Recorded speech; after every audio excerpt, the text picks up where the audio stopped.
ሰላም ጤና ይስጥልኝ እንደምሰነበታችሁ የተከበራችሁ ተመልካቾቻችን በየሳምንቱ ወደ እናንተ የምናደርሰውን ሳምንታዊውን የትዝታ አልበም ፕሮግራማችንን እነሆ ጀምረናል። የፕሮግራሙ አዘጋጅና አቅራቢ ሰለሞን ክፍሌ አብራችሁን ትቆዩ በአክብሮት ጋብዛለሁ። የዛሬው የትዝታ አልበም መሰናዷችንና ወደ እናንተ ማድረስ የፈለግነው ጉዳይ ስለ ሙዚቃ ነው። እንግዲህ ሙዚቃን በተመለከተ ደግሞ ስለ አሞራው ባንድ ነው።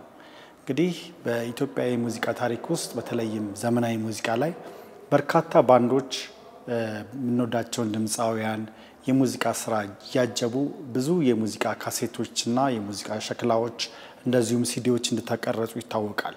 በተለይም ደግሞ አሁን ቀደም ሲል እንደገለጽኩላችሁ አሞራው ባንድ የተሰኘው ባንድ ደግሞ 1979 ላይ ብቅ ያለ ባንድ ነው። እንግዲህ እንደ ባንድ እናውራው እንጂ ሶስት ሰዎች ናቸው ተገናኝተው የአሞራው ባንድ የሚል የራሳቸውን ስያሜ ይዘው የመጡት። እንግዲህ እንደ ሮሃ ባንድ፣ ኢትዮሳር ባንድ፣ ዋሊያስ ባንድ እና ሌሎችም ባንዶች ባሉበትና በጣም ከባድ የሙዚቃ ስራ በሚሰራበት ስራ ላይ እና ብዙ ድምፃውያን እነኚህን የሙዚቃ ባንዶችን እንዲቀርጽላቸው ፍላጎት በሚያሳዩበት ሰዓት ነው እንግዲህ እነኚህ ሶስት ሰዎች ተገናኝተው ይሄንን አሞራ ባንድ የተሰኘ ባንድን የመሰረቱት ማለት ነው። ፈለቀ ኃይሉ አልቶ ሳክስ ይዞ፣ ኃይለ እግዚአብሔር ገዳሙ ኪቦርድ፣ ከኪቦርዱ በተጨማሪ እንግዲህ ኪቦርዱ ማሽን ድራም አለው። ከዛ በተረፈ ክራር ነው። ክራሩን ደግሞ አበበ ብርሃኔ አንዳንዴም ደግሞ ኃይለ እግዚአብሔር ገዳሙ ጋር እየተቀያየሩ ሁለቱ ክራርን በመጫወት ነው እንግዲህ እነኚህ ሶስት ሰዎች ናቸው እንግዲህ ብቅ ብለው አሞራው ባንድ የተሰኘውን ባንድ ይዘው የመጡት ማለት ነው። ለመጀመሪያም ጊዜ እንግዲህ 1980 ላይ በመጋቢት ወር የካሴት ስራዋን ይዘውላት የወጡት ደግሞ የአሰፉ ደባልቄ ነበረ። እንግዲህ አሰፉ ደባልቄ ከጎንደር ፋሲለደስ የተገኘች ድምፃዊት ነች። እንግዲህ ወደ አዲስ አበባ መጣ ከአሞራው ባንድ ጋር ከነኚህ ሶስት ሰዎች ጋር በመገናኘት የካሴት ስራዋን በአሞራው ባንድ ታጅባ ካሴቷ እንግዲህ ወጣ ማለት ነው። ከዚሁ ከአሰፉ ደባልቄ ስራ ውስጥ እንግዲህ የሆዴን የተሰኘውን የሙዚቃ ስራዋን እንግዲህ ቀደም ሲል እንዳልኩት የአሞራው ባንድ ያጀበላት ነው።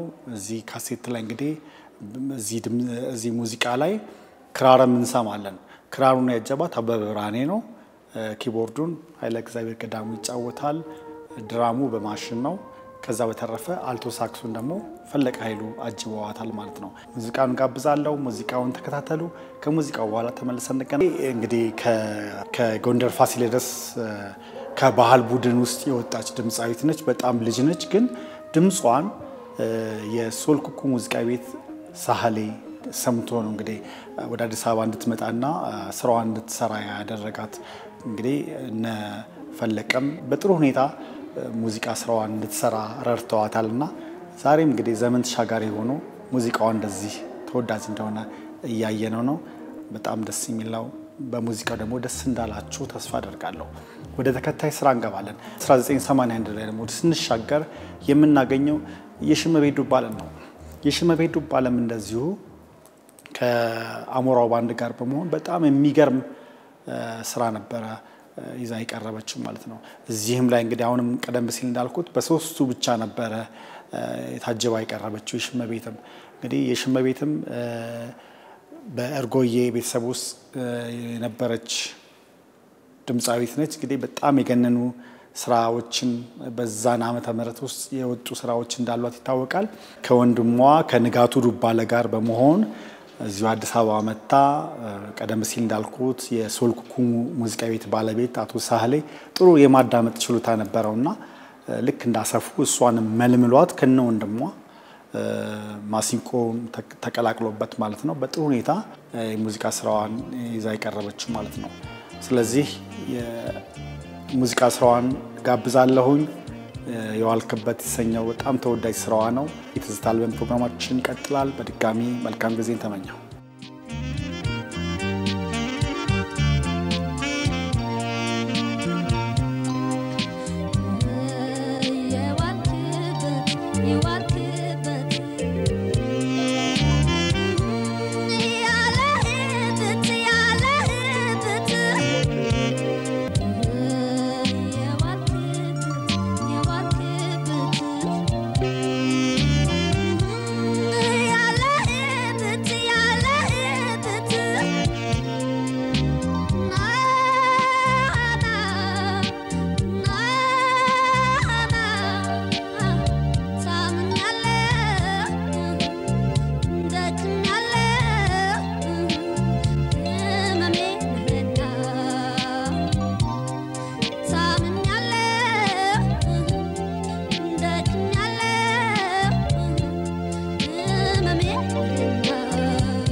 1979 መጨረሻ ላይ እንግዲህ እውቅናን ያገኘ በሙዚቃ አፍቃሪው ዘንድ እጅግ የማይረሱ ስራዎችን የሰራውን የአሞራው ባንድን ስራዎች ነው እንግዲህ ያያየን ያለ ነው። እንግዲህ ቀደም ሲል የሽመቤት ዱባለን ስራ ነበረ። የሽመቤት ዱባለ በጥሩ ሁኔታ ነው እንግዲህ ከባንዱ ጋር ተዋህዳ የሙዚቃ ስራዋን ይዛ ይቀርበችው ማለት ነው። ደራሲዎቹን እንደዚሁ ማንሳት ተገቢ ነው ብዬ አምናለሁ። ስለዚህም ጸጋዬ ደቦጭ በተለይ በግጥም ስራዎቹ ላይ ዜማዎቹ ላይ ደግሞ አበበ ብርሃኔን በጣም ማንሳት ያስፈልጋል። ሶል ኩኩ ሙዚቃ ቤት አቶ ሳህለንም ነፍሱን ይማርና እጅግ በጣም የሙዚቃ ባለውለታ እንደሆነ ይታወቃል። እንግዲህ በማስከተል የአሞራው ባንድ የማደግ ሁኔታ እንዳለ ነው የምናየው።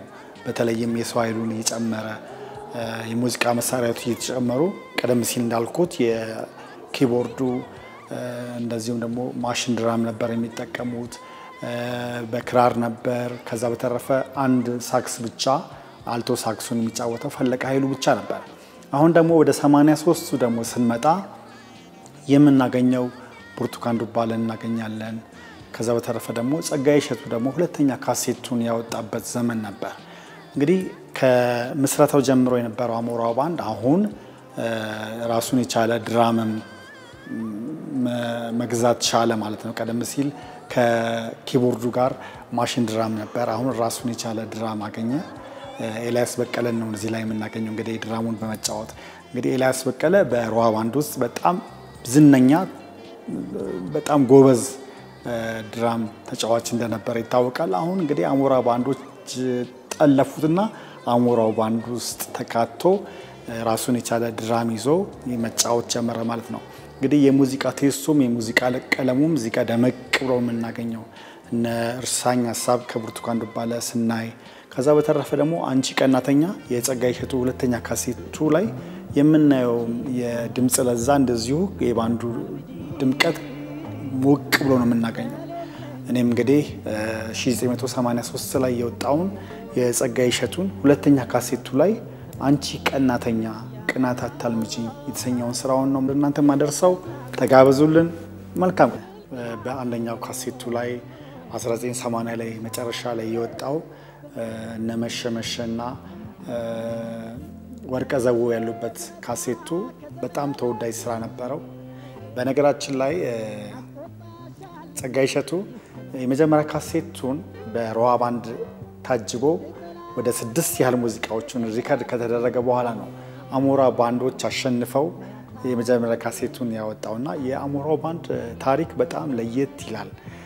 ስያሜውን የሚያገኘው በትክክለኛው እንደነ ሮሃ ባንድ፣ እንደነ ዋልያስ ባንድ፣ እንደነ ኢትዮሳር ባንድ በትክክለኛው ስያሜ አግኝቶ ሳይሆን እነኚህ ትልልቅ ባንዶች በነበሩበት ወቅት እና ብዙ ድምፃውያን ወደ እነኚህ ባንዶች የሙዚቃ ስራቸውን እያስቀረጹ ባሉበት ጊዜ እነኚህ 3 ሰዎች በድንገት ነው እንግዲህ ተገናኝተው የሙዚቃ ስራቸውን ማጀብ የጀመሩትና ይሄ የመንጠቅ ነገር አለ የሚል ነገር ለማንሳት ፈልገው ነው በቅጽልነት አሞራው የሚል ነገር የመጣውና በዛው ነው እንግዲህ ጸድቆላቸው ብዙ ሰዎች አሞራው ባንድ እያሉ የመጥራት ጉዳይ የመጣው እንጂ በትክክለኛው ወደውት ፈቅደውት አይደለም አሞራው ባንድ የተባሉት። ለዛ ነው እንግዲህ የመጀመሪያ ካሴቱ ላይ ጸጋዬ እሸቱ ወደ 6 ያህል ስራዎቹን ሮሃ ባንድ ሪከርድ እያደረገለት ሙዚቃዎቹ እየተጠራቀሙ ያለ ነው እንግዲህ እነፈለቀ እነ ኃይለ እግዚአብሔር ቀዳሞ እነ አበበ ብርሃኔ እነ ጸጋዬ ደቦጭ የመገናኘት ነገር ኖሮ ነው እንግዲህ ጸጋዬ ይህንን ተወዳጅ ስራውን የመጀመሪያ ካሴቱን እጅግ በሚገርም ሁኔታ ሊያሳትም የቻለው ማለት ነው። ለዚህ ደግሞ የሙዚቃ ባለቤቱ የአቶ ሳህሌ ጆሮ ደግሞ ወሳኝነት አለው። አቶ ሳህለ በጣም የሙዚቃ የማዳመጥ የማጣጣም ትልቅ ችሎታ እንዳለው ነው የሚታወቀውና ከሮሃ ባንድ ጋር የነበረውን ውልና የስራ ግንኙነት አቋርጦ ነው እንግዲህ ተመልሶ እንደገና ይህን በሮሃ ባንድ ያጠናውን ስራ ተወዳጅ ስራውን የመጀመሪያ ካሴቱን ያወጣው።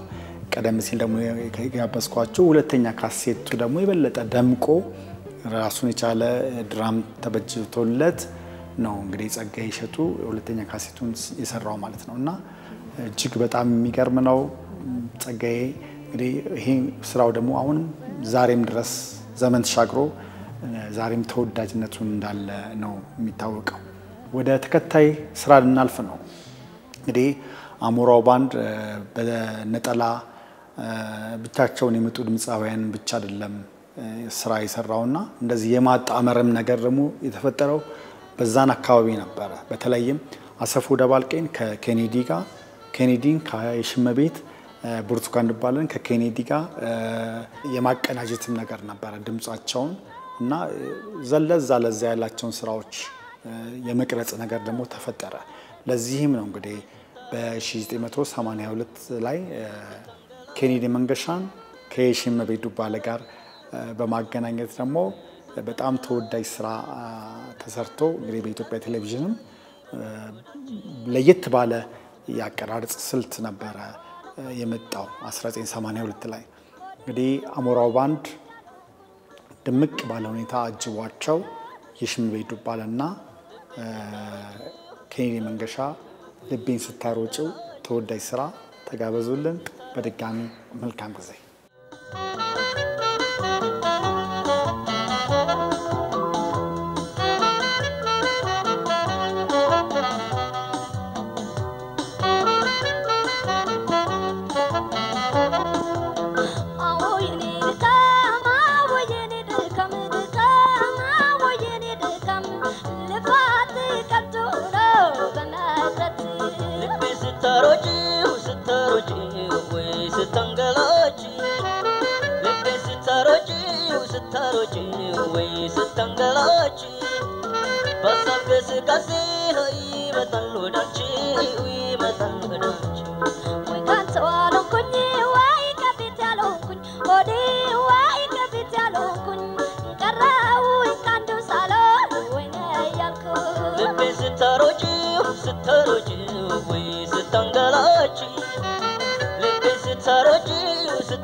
የሽመቤት ዱባለና ኬኔዲ መንገሻ እንደዚህ በጥምረት የሰሩትን ተወዳጅ ስራ ነበር ወደ እናንተ ያደረስኩት ሞቅ ያለ ሙዚቃ ቀነበር ነበር እዚህ ላይ ቀደም ሲል እንደገለጽኩት ነጋሪት ሙዚቃ ቤት ነው ያሳተመው ድሬዳዋ እንግዲህ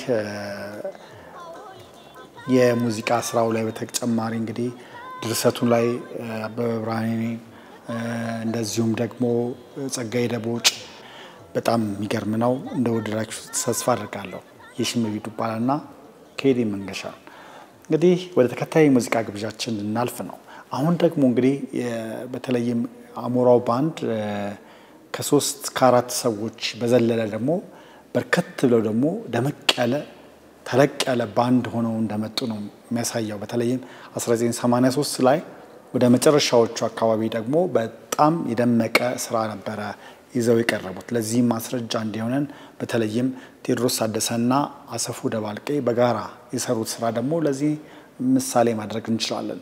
በተለይም እነ ላጉርስሺ የተሰኘ ስራውና በተለይ እቴያስትሉሽ የቴዎድሮስ ታደሰ ስራ በጣም በሚገርም ሁኔታ በዚሁ በአሞራው ባንድ የታጀበ ስራ እንደሆነ ለመግለጽ ወዳለሁ። በተለይም 1983 ዓመተ ምህረት እንግዲህ ሳምሶን ሙዚቃ ቤት ደግሞ ሁለቱን ድምጻውያንን በማገናኘት ቴዎድሮስ ታደሰና አሰፉ ደባልቄን ለየት ያለ የሙዚቃ ስራ ነበር ይዘው የቀረቡት። አሞራው ባንድ በ3 እና በ4 ሰዎች የተጀመረ ባንድ ነው። አሁን ደግሞ እዚህ ጋር በርከት ብለው ነው የምናያቸው። ኪቦርዱ ላይ ብርሃኔ ግዳኔ፣ ሳክሱ ላይ ተሾመ ደነቀን፣ አልቶ ሳክስ ላይ አፈለቀ ኃይሉን፣ ቤዝ ጊታሩ ላይ ደረጀ ተፈራን፣ ሊድ ጊታሩ ላይ ክብሮ ዘኪዮስን፣ ድራሙ ላይ ኤልያስ በቀለ ከሮሃ ባንድ ወደ አሞራ ባንድ የመጣ ነው እና በጣም በሚገርም ሁኔታ እንግዲህ ደመቅ ብሎ ነው የነ አሰፉ ደባልቄና የቴዎድሮስ ታደሰ ስራ የተሰራው ማለት ነው። እኔም እንግዲህ እምጋብዛችሁ እነኚህ የሙዚቃ ሰዎች ባንድ ላይ በመሆን አሞራ ባንድን አድምቀውት ቴዎድሮስ ታደሰና አሰፉ ደባልቄን በጋራ የሰሩትን የጋራ ስራቸውን እምጋብዛችሁ የሳምሶን ሙዚቃ ቤት እነኚህን ሁለት ድምጻውያንን ቴዎድሮስ ታደሰንና አሰፉ ደባልቄን አጣምረው የሙዚቃ ስራቸውን የሰሩት ማለት ነው። ስጓዝ በእንባ ትሸኚኝ ይሰኛል የሙዚቃው ርዕስ። ሙዚቃውን ተጋበዙልን። በድጋሚ መልካም ጊዜ። አሰፉ ደባልቄና የቴዎድሮስ ታደሰን ተወዳጅ ስራ ስጓዝ በእንባ ትሸኚኝ ይሰኘ ተወዳጅ ስራቸውን ነበረ የጋበዝኳችሁ። በሙዚቃው ዘና እንዳላችሁ በትዝታው ደግሞ ወደ ኋላ ሄዳችሁ እንደተመሰጣችሁ ተስፋ አደርጋለሁ። አሞራው ባንድ በአጠቃላይ በርከት ያሉ ድምጻውያንን እንደሰራ ይታወቃል። ይሁኔ በላይን፣ ፍቅር አዲስ ነቃ ጥበብን፣ ሌሎችም እንግዲህ ሁሉን መዘርዘር ባንችልም ማለት ነው። በተለይም በአሞራው ባንድ ውስጥ የምናገኛቸው ሰዎች ደግሞ እንደዚሁ ከአሞራው ባንድ በተጨማሪ ከዛ አቢሲኒያ ባንድም ራሳቸውን አድርገው እንደመጡ ይታወቃል። ከዛም ደግሞ እንደ ኤክስፕረስ ባንድ ላይም ደግሞ ገብተው በርካታ ስራዎችን ደግሞ እንደሰሩ ይታወቃል። ስለዚህ ለዛሬው የአሞራው ባንድን እንግዲህ አነሳስና በተለይም ያጀቧቸውን ድምጻውያን ስራ ነበር ወደ እናንተ ሳደርስ የቆየሁት። በተለይም ከአሞራው ባንድ ጋር ደግሞ ጥምረት የፈጠሩትን በተለይም የሙዚቃ አሳታሚዎችን እንደነ ሶል ኩኩ ሙዚቃ ቤትን አቶ ሳህሌን እንደዚሁም ደግሞ ነጋሪት ሙዚቃ ቤት ድሬዳዋን አቶ ከበደን ማንሳት እንችላለን። ምክንያቱም ይሄ ሁሉ የሙዚቃ ቅንብሩን የሙዚቃ ህብረትና ትስስሩን ለማሳየት ነው። ከባንዱ ሙዚቃ አሳታሚው ድምጻውያኑ የሙዚቃው ደራሲዎችም እንደዚሁ ደረጀ ተፈራም ጸጋዬ ደቦጭንም አበብራኔንም እንደዚሁ ማንሳት እንችላለን ማለት ነውና ሁሉም እንግዲህ ምስጋና ይድረሳቸው። ይሄ ህብረትና ይሄ አንድነት ይሄ መተባበር በሙዚቃ ላይ ያሳረፉት አሻራ ነው ዛሬ ድረስ ዘመን ተሻግሮ እንግዲህ ትውልዱ እየተቀባበለ ዛሬም ድረስ እንድንጠቀምበት ያስቻሉንና ምስጋና ይድረሳቸው። እንግዲህ አሞራው ባንድ በ1979 መጨረሻ ላይ ህልውናውን አግኝቶ ወደ 1985 ላይ ደግሞ እንግዲህ ቀለሙን ቀይሮ ስያሜውን ቀይሮ ወደ አቢሲኒያ ባንድ እንዳደገ ነው የሚነገረው። ለዛሬው ግን እኔ አሞራው ባንድ ስያሜውና የዛጀባቸውን ድምጻውያንና የኢትዮጵያ ቴሌቪዥን የቀረጻቸውን ስራዎች ነው ወደ እናንተ ያደረስኩት። የዛሬውን በዚያው አበቃው። ሳምንት በሌላ መሰናዶ ዳግም እንገናኛለን። የፕሮግራሙ አዘጋጅና አቅራቢ ሰለሞን ክፍሌ ከካሜራ ባለሙያው ፍጹም ከበደ ጋር በጋራ በመሆን በዚሁ ሰናብታለሁ። እስከ ሳምንት መልካም ሳምንት።